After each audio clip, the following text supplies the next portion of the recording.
सुरेश और राम दोनों बहुत अच्छे मित्र थे। सुरेश जो था खेती-हाड़ी करता था और वहीं राम था वो बाहर जॉब करता था, जो किसी शहर में जॉब करता था।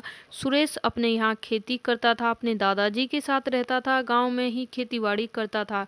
कोई बात नहीं, काफ़ी दिन हो गए खेती-बाड़ी करते-करते उसे, और वो सोचने लगा कि मेरा दोस्त उसका दोस्त उससे मिलने ही आया था। उसके बाद वो सोचने लगा कि मेरा दोस्त शहर में जाके इतने पैसे कमा रहा है और ऐसे एकदम बढ़िया कपड़े पहनता है, ऐसे रहता है।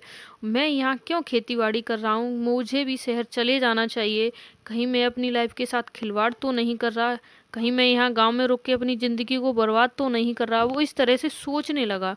दोस्तों उसे सोचते-सोचते 1 दिन, 2 दिन, कई हफ्ते गुज़र गए। कई हफ्ते गुज़रने के बाद उसकी खेती में जो था, उसने बो रखा था, तो उसमें उसे पानी भी लगाना था, खाद भी लगाना था, बहुत कुछ काम करना था।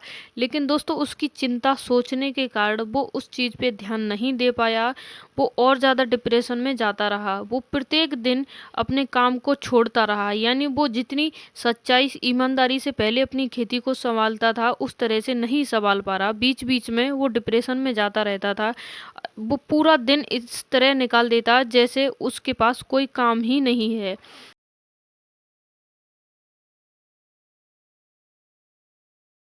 उसका सोचने का प्रभाव इस तरह से बढ़ गया कि जो उसकी खेती थी, उसने खेती कर रखी थी, वो भी मुरझाने लगी। उसकी पहले खेती जो हरियाली भरी रहती थी, सबसे बेस्ट खेती करता था गाँव में, और वो सबसे घटिया खेती हो गई, उसकी सबसे बेकार खेती हो गई। यहाँ तक कि उस खेती में पीलापन आ गया, मुरझाने लगी। तभी उसके दादाजी ने पूछा कि सुरेश, तुम इतने परेशान क्यों हो? तुमने आज खेती की तरफ भी ध्यान नहीं दिया, आपने खेती भी इस तरह से बर्बाद कर दी, क्यों परेशान हो? उसने कहा, दादाजी इस तरह से ये बात है कि मैं शहर जाना चाहता हूँ और शहर जाके काम करना चाहता हूँ।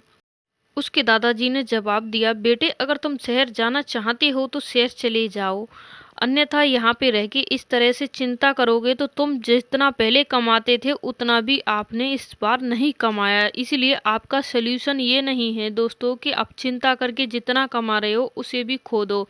इस कहानी से हमें ये सीख मिलती है, हम जहाँ भी हैं, जैसे भी हैं, उसमें खुश रहें। अगर हमें कुछ करना है तो डिसीजन तुरंत लीजिए। अगर उसे सोचने में आप जो है उसे भी खो देते हो तो आपकी लाइफ वहीं बर्बाद हो जाती है। इसलिए ज़्यादा सोचना भी एक बीमारी है, इस बीमारी से दूर रहना दोस्तों।